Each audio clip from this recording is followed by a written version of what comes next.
Siamo al circuito di Imola per il programma Ferrari XX e Formula 1 Clienti. Ascolterete suoni delle Ferrari da Formula 1 e delle Ferrari XX, 8, 10 e 12 cilindri.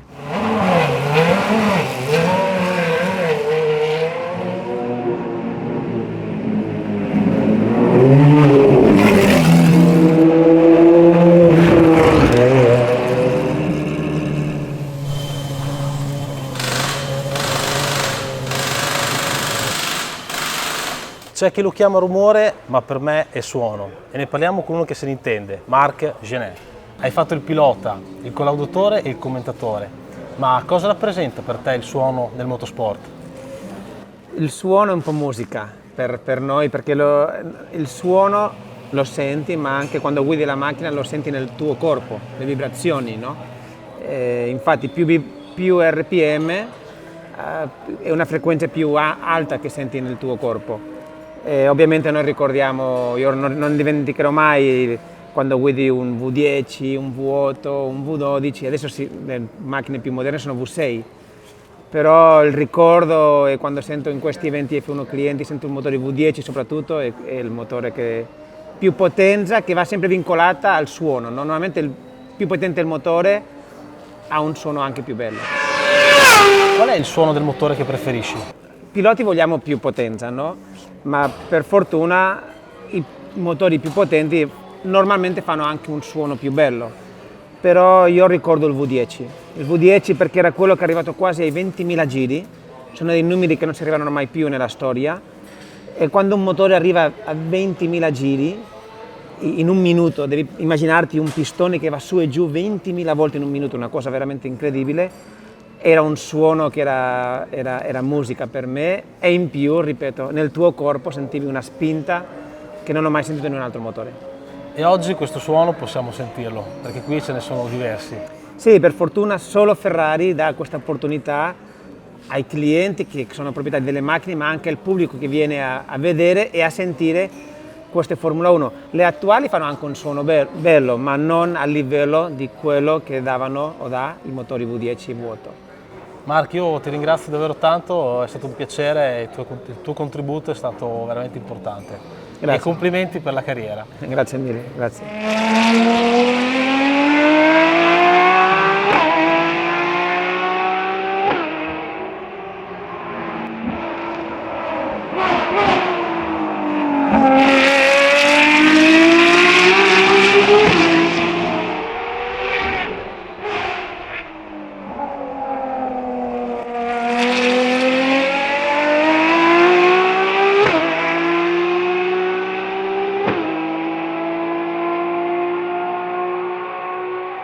Siamo con Filippo Petrucci, coordinatore tecnico corse clienti.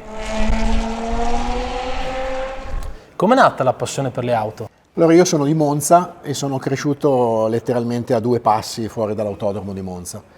Quindi fin da piccolo, avevo probabilmente 8-9 anni, sentivo il rumore di queste macchine che giravano in autodromo, da lì è nata la curiosità.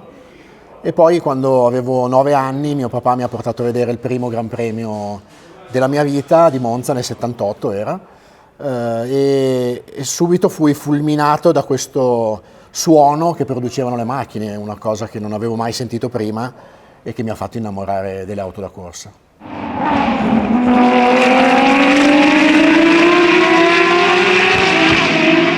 Penso che è una storia che possono raccontare tante persone, perché la passione per l'automobilismo, per le moto, molte volte nasce proprio dal suono. Le auto e le moto da corsa, la prima cosa che ti impressiona è il rumore, che è una cosa che ovviamente non è paragonabile a quello che si sente su una vettura stradale o su una moto stradale. Quindi una macchina da corsa ha un suono che sicuramente ti coglie l'attenzione immediatamente. Il suono non lo percepiamo solo attraverso le orecchie. Il suono che ci innamora di questo mondo è quello che ci arriva attraverso le vibrazioni, cioè il corpo vibra, ci fa venire anche la pelle d'oca in certi casi, ed è lì che scocca la scintilla, che scocca l'amore proprio verso questo sport. Sicuramente perché è emozione pura quella, cioè sentire il suono di una macchina, la vibrazione del suono appunto emesso dagli scarichi di una vettura da corsa sicuramente è una grandissima emozione che uno non scorda la prima volta che la sente. Il suono che preferisci a livello motoristico qual è? Sicuramente il suono delle vetture di Formula 1 perché sono ovviamente quelle più prestazionali, sono quelle che ho sentito fin da bambino, quindi insomma la mia, ripeto, amore per le auto da corsa nasce proprio dalla Formula 1. E nello specifico forse i 12 cilindri, che sono quelli che hanno il suono del motore più alto, sono quelli che emozionano di più. Adesso purtroppo stanno diventando macchine che hanno finito di correre, l'ultimo anno del 12 cilindri erano messi in Formula 1 era il 1995. E quindi purtroppo se ne vedono poche adesso di Formula 1 con quel motore girare, però insomma anche i 10 cilindri e quelli successivi, gli 8 cilindri, comunque hanno un suono sicuramente che emoziona tanto.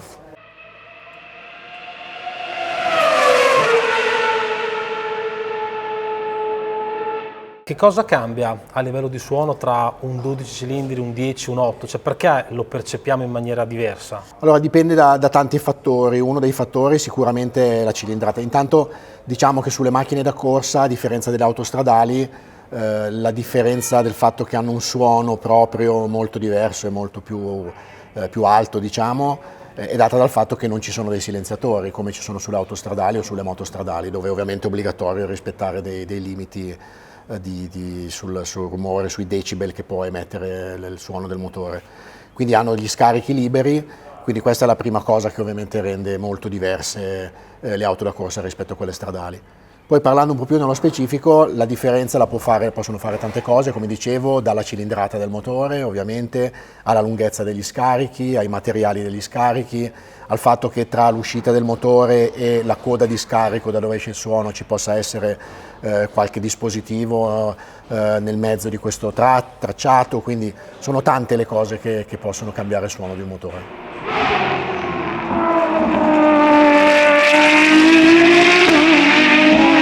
Ultimamente è cambiato drasticamente, ecco, rispetto... Sì, verissimo, è cambiato drasticamente, l'abbiamo notato tantissimo quando c'è stato il passaggio 2013-2014 in Formula 1 dai motori 8 cilindri aspirati ai 6 cilindri turbo. Il grosso del cambiamento, cioè il grosso della differenza sui motori turbo, come dicevo prima, è che tra lo scarico e l'uscita degli scarichi nel mezzo c'è la turbina. O meglio il compressore, attraverso il quale il gruppo compressore turbina, attraverso il quale i gas di scarico passano per poi dopo uscire verso l'esterno. Quindi questo elemento filtra tantissimo il suono del motore. Se lo cambia e lo diminuisce anche come intensità, perché a livello di decibel sono inferiori. Esattamente. E le prime macchine della nuova era delle vetture ibride che ci sono adesso in Formula 1, come dicevo il 2014, non si era tenuto troppo in considerazione il fatto che per come sono fatte poi dopo architettonicamente le auto di Formula 1 moderne, ci sarebbe stato questo calo drastico del suono. Cioè nei primi anni le Formula 1 erano veramente troppo silenziose e questo si è capito subito e negli anni successivi, 2014, 15 e 16, si è corsi ai ripari per tornare a sentire un po' il suono dei motori, che ripeto fa parte del DNA di una vettura di Formula 1. Sì, c'è stata una percezione di questo abbassamento che ovviamente non ha migliorato l'appeal. No, di sicuro ha fatto una grossa differenza, specialmente dal vivo. In televisione si percepisce meno perché il suono è filtrato per tutta una serie di motivi, dal vivo la differenza è veramente enorme. Noi abbiamo tra le nostre vetture che utilizziamo con Formula 1 clienti, la maggior parte sono quelle della vecchia generazione aspirate, cominciamo a utilizzare anche delle macchine dell'era turbo, abbiamo delle 2017-2018, sentirle tutte e due nello stesso momento c'è una grandissima differenza.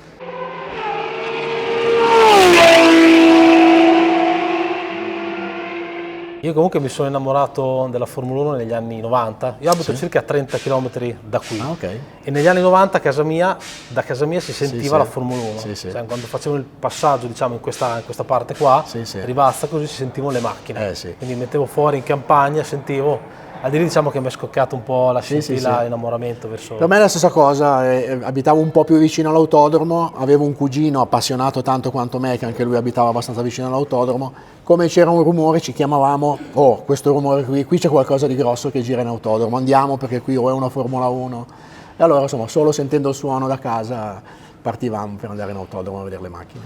Poi il piacere di sentirle oggi qui nei box, Sì. cioè accendere tutta la fase diciamo del riscaldamento, termocoperte, Sì. l'accensione del motore che poi parte di qui, Sì. cioè io avevo la pelle d'oca prima, È bello, cioè, bello. incredibile È veramente. emozionante ancora per me che faccio questo mestiere da più di 25 anni, sentire il suono di questi motori sicuramente è sempre una grande Sì, emozione. è un mix tra una melodia, una musica, un ruggito, sì, sì. poi è potente. Ecco. Sì, molto potente, molto potente.